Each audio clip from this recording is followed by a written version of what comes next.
अब next part, value of taxable supply. पहले हमने देखा सप्लाई कब कंसीडर किया जाएगा, अब जीएसटी किस पर चार्ज होगा, कब चार्ज होगा तो वो सप्लाई पर, लेकिन किस पर चार्ज होगा तो सप्लाई की वैल्यू पर। तो सप्लाई की वैल्यू कैसे कंसीडर करनी है, तो नॉर्मली ट्रांजैक्शन वैल्यू हम कंसीडर करते हैं। उसमें देखो फर्स्ट पैराग्राफ की जरूरत नहीं है। When value of supply shall be the transaction value, transaction value पर जीएसटी चार्ज होता है, तो ट्रांजैक्शन वैल्यू कब कंसीडर किया जाएगा, तो पहले ट्रांजैक्शन वैल्यू कंसीडर करने के लिए कंडीशंस है। When transaction value shall be taken, transaction value is the price, transaction value यानी जिस प्राइस से ट्रांजैक्शन हुआ है बायर और सेलर के बीच में, वो ट्रांजैक्शन वैल्यू है। Transaction value is the price actually paid or payable for the supply of the goods or service or both. Section 15 provides that the value of supply of the goods or service shall be the transaction value. Transaction value would be acceptable only when following two conditions are satisfied. Transaction value तभी consider करनी है जब ये दो condition fulfill होगी. First, where the supplier and the recipient of the supply are not related. यानी दोनों relatives है, तो जानबूझकर रिलेटिव्स में तो पेमेंट कम ही होता है, ट्रांजैक्शन वैल्यू ऑलवेज कम होती है। तो कम वैल्यू पर अगर जीएसटी चार्ज होगा तो गवर्नमेंट को लॉस होगा, बराबर। इसीलिए दोनों रिलेटेड नहीं हो तो ही ट्रांजैक्शन वैल्यू लेनी है, अगर दोनों रिलेटेड है तो मार्केट वैल्यू कंसीडर करनी है, बराबर, याद रखना। और second, the price is the sole consideration for supply, price is the sole consideration for supply. इसका मतलब सामने गुड्स आपने दिया, सर्विस आपने दी है, सामने आपको कुछ कंसिडरेशन मिलनी चाहिए, मुफ्त में नहीं चलेगा। When these two conditions are satisfied, then only transaction value to be taken to charge the GST. For determination of the transaction value, one should know the inclusion and exclusion। अब क्या include करनी है transaction value में और क्या exclude करना है वो ध्यान रखना है। इसके लिए एमसीक्यू आएगा। टैक्स, तो जीएसटी, सीजीएसटी जो भी है, जीएसटी के अलावा कोई भी टैक्स हो वो ट्रांजैक्शन वैल्यू में ऐड करनी है। Any tax, duty, sales, fees chargeable levied under any statutory कायदे, but tax levied under CGST, SGST, UTGST and GST shall not be included if charge separately by the supplier. यानी GST charge add नहीं करना है, क्योंकि GST तो हमें charge करना है, तो जीएसटी ऐड करके जीएसटी चार्ज नहीं करेंगे, जो प्राइस है उस पर जीएसटी चार्ज करना है। यानी ट्रांजैक्शन वैल्यू में जीएसटी ऐड नहीं होता, हाँ बाकी के सब tax include. Suppliers obligation made by recipient, supplier को कोई चार्ज पे करना है लेकिन पेमेंट किया है रिसिपेंट ने, तो वो अमाउंट भी ऐड करनी है। अंदर एक्सप्लेनेशन देखने की जरूरत नहीं, सिर्फ सुनो आप। Suppliers obligation made by recipient, obligation है सप्लायर का, मेड बाय रिसिपेंट यानी पेमेंट कर रहा है रिसिपेंट अभी टेम्पररी, तो वो अमाउंट भी ऐड करनी है। थर्ड, इंसिडेंशियल एक्सपेंस, गुड्स जो आपने सप्लाई किया है तो सप्लाई के रिलेटेड जो भी एक्सपेंस है, commission to salesman, commission to on purchase, brokers, brokerage, ये सब ऐड करना है। Incidental expense such as commission, packing charge, ये सब ऐड करना है, बराबर। हाँ, कस्टमर के हाथ में पहुंचे तब तक का खर्च ऐड करना है, समझो बराबर। उसके बाद हमने कस्टमर को तो गुड्स दे दिया, अब कस्टमर अपने घर पे ले जाकर गुड्स को कुछ भी डेकोरेशन करे, कुछ भी करे, हमें क्या मतलब, एज ए सप्लायर हमें कोई लेना देना नहीं है। मैंने सप्लायर रिसिपेंट को गुड्स सेंड किया, वहां तक उसके हाथ में पहुंचाने के लिए जो भी एक्सपेंस करता हूँ वो ऐड होगा, दैट्स इट। इंटरेस्ट, तो अगर रिसिपेंट ने पेमेंट मुझे डिले किया, पेमेंट में उसने लेट किया, तो मैं उस पर इंटरेस्ट चार्ज करूंगा, पेनल्टी चार्ज करूंगा, तो वो भी one type of transaction value ही है, वो भी सेल्स वैल्यू ही है, तो वो भी ऐड होगा। Subsidy, subsidy directly link to the price, excluding subsidy provided by the central, हाँ सेंट्रल गवर्नमेंट और स्टेट गवर्नमेंट से जो सब्सिडी मिलती है वो ऐड नहीं करनी है, बाकी की सब्सिडी जो प्राइस के कनेक्टेड है वो ऐड करनी है। समझो, subsidy from central and state वो ऐड नहीं करनी। बाकी कोई होगी ही नहीं।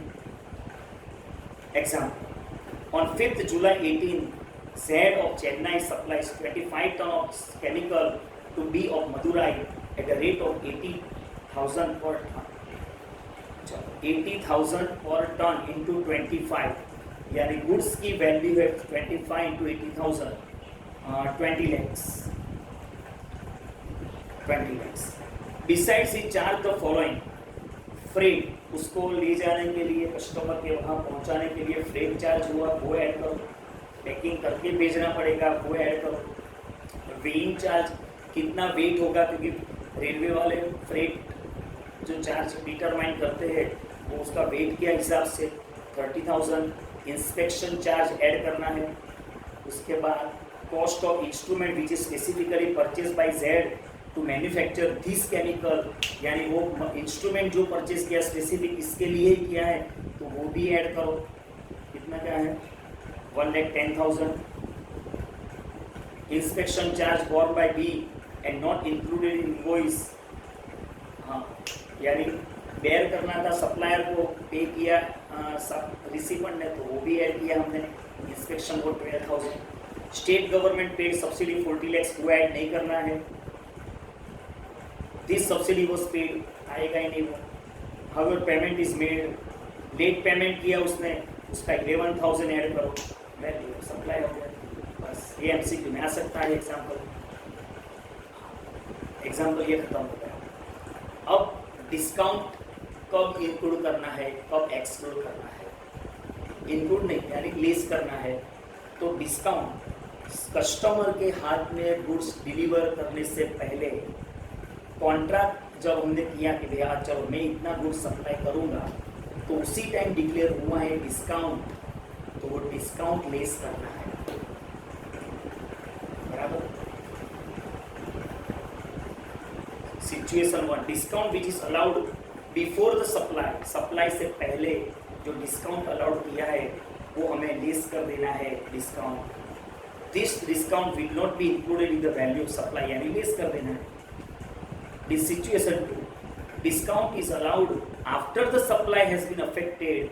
This discount will not be included in the value of taxable supply if all. Supply होने के बाद भी अगर आपने डिस्काउंट दिया हो फिर भी उसको लेस करना है, लेकिन उसके लिए 2 condition. First one is discount पहले से फिक्स था कि भाई गुड सप्लाई करने के बाद हम आपको डिस्काउंट देंगे। Such discount is given under the agreement entered into at the time of supply and specifically link to the relevant invoice, यानी सप्लाई के टाइम डिस्काउंट हमने अलाउड किया उसको। और सेकंड, इनपुट टैक्स क्रेडिट सामने उसने ले लिए, बराबर। Input tax credit is attributable to the discount to the basis of document issued by supplier has been reversed by the recipient of the supply. हाँ, इनपुट टैक्स क्रेडिट रिसिपेंट ने, सामने वाले ने रिवर्स कर दिया, यानी हाँ उसमें अगर आपको डिस्काउंट चाहिए तो वो रिवर्स करना पड़ेगा, इनपुट टैक्स क्रेडिट नहीं मिलेगा। अगर हाँ ये हो सकता है, चलो मैंने 10,000 का गुड्स, समझना 10,000 का गुड्स सामने वाले को इश्यू किया, बराबर। सामने वाले ने परचेस कर लिया, उसने टैक्स पे किया, बराबर। वो टैक्स मुझे कलेक्ट हुआ, मैंने और वो मैंने गवर्नमेंट को पे कर दिया। अब सामने वाले ने क्या किया, जीएसटी फुल मुझे तो दे दिया उसने, बराबर। अब मैंने उसको डिस्काउंट दिया है तो ट्रांजैक्शन वैल्यू उतनी कम हो जाएगी, तो उसने जो इनपुट टैक्स क्रेडिट क्लेम किया है वो कम हो जाएगा। इनपुट टैक्स क्रेडिट क्यों, ट्रांजैक्शन वैल्यू कम है, टैक्स कम होगा, बराबर। तो डिस्काउंट भी एडजस्ट करना पड़ेगा उसमें। उसके लिए एग्जांपल देख लो direct. X limited is a biscuit manufacturing company in Bhiwandi, Maharashtra. It generally gives a trade discount. Trade discount तो पहले लेस ही कर देना है in the price list when the goods are purchased by distributor.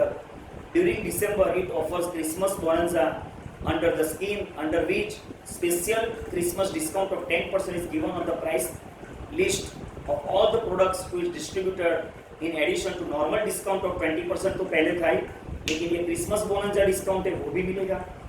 One of the distributor from Kolkata purchased 1,000 packet of chocolate biscuits list price 40 rupees per packet of 118 gram. On November 2000 packets of the same biscuits on 1 December 18, यानी 2 lot उसने purchase किया है। पहला purchase किया 1000, वो कब purchase किया? Christmas से पहले नवंबर 30 तारीख को। और 2000 जो परचेस किया वो स्पेशल क्रिसमस बोनंजा के लिए।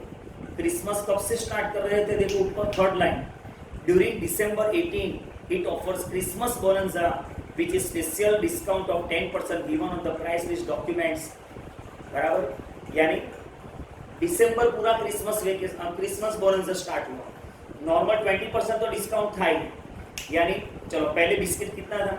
40 packets into 118, 1000 packets of the chocolate biscuit, list price 40 rupees per packet of 118 ग्राम, यानी हाँ, यानी एक पैकेट का 40 रुपीज है। ऐसा 1000 पैकेट था। हाँ, 118 ग्राम्स की कोई जरूरत नहीं है, तो एक पैकेट 118 ग्राम का था। हमें तो कितने पैकेट्स हैं? 40 पैकेट से 1000 और रेट 40 रुपीज़, यानी 40,000 रुपीज़। और दूसरे में 2000 इंटू 40 रुपीज़ 80,000। 20% पहले ट्रेड डिस्काउंट माइनस कर दो, 8000 और 16,000। अब क्रिसमस बोनस सिर्फ किस में मिलेगा? तो दिसंबर वाले को में ही मिलेगा, यानी 80,000 पर 10%, यानी 8,000 माइनस कर दो, आगे टैक्सेबल वैल्यू ऑफ सप्लाई।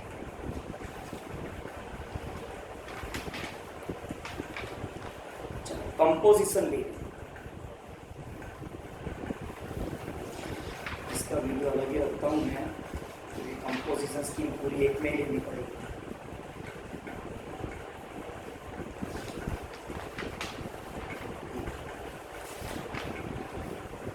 ये पूरा कंप्लीट कर। Is there any threshold limit for small tax payer? पहले तो कंपोजिशन स्कीम किसके लिए है? याद रखना, स्मॉल टैक्स पेयर, जिसका टर्नओवर कम हो उसके लिए है ये composite scheme. Lump sum tax pay कर देना है।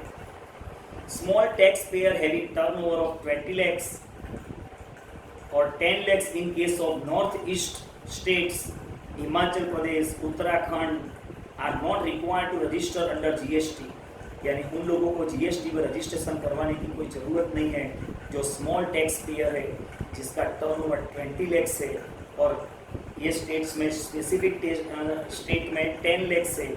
Once a person obtain registration is liable to GST even if turnover less than 20 lakhs और 10 lakhs in the specified states, यानी ये स्मॉल टैक्स पेयर को रजिस्ट्रेशन करवाने की ज़रूरत नहीं है। एग्जाम्पल क्लासेस वाले हैं तो उसमें लिमिट 20 lakhs की लगती है। 20 lakhs से ज़्यादा अगर कलेक्शन नहीं हो तो हमें GST रजिस्ट्रेशन करवाने की ज़रूरत नहीं है। और स्पेसिफाइड स्टेट्स जो है हिमाचल प्रदेश, बराबर, वो सब जो लिखा है उसमें 10 lakhs लिमिट कंसीडर करनी है। What is the composite levy? Composite levy is an alternative method of levy of GST designed by small tax payer, designed for small tax payers whose turnover less than specified amount. The object of composition scheme is to bring simplicity and reduce the compliance and small taxpayer। अगर उसको कितने बड़े सारे compliance अगर follow करनी पड़ेगी तो उसको भी एक कंसल्टेंट रखना पड़ेगा, उसको चार्ज, उसकी फीस लगेगी कंसल्टिंग, तो वो बेयर नहीं कर पाएगा। इसलिए स्मॉल टैक्स पेयर के लिए ये कंपोजिशन स्कीम रखी है जिसमें सिंप्लीफाई कर दिया है। बस आपका टर्नओवर कितना है उस पर लमसम टैक्स पे कर दो, 1%, 0.5%, वॉट एवर। अब डिटेल में है कंपोजिशन स्कीम।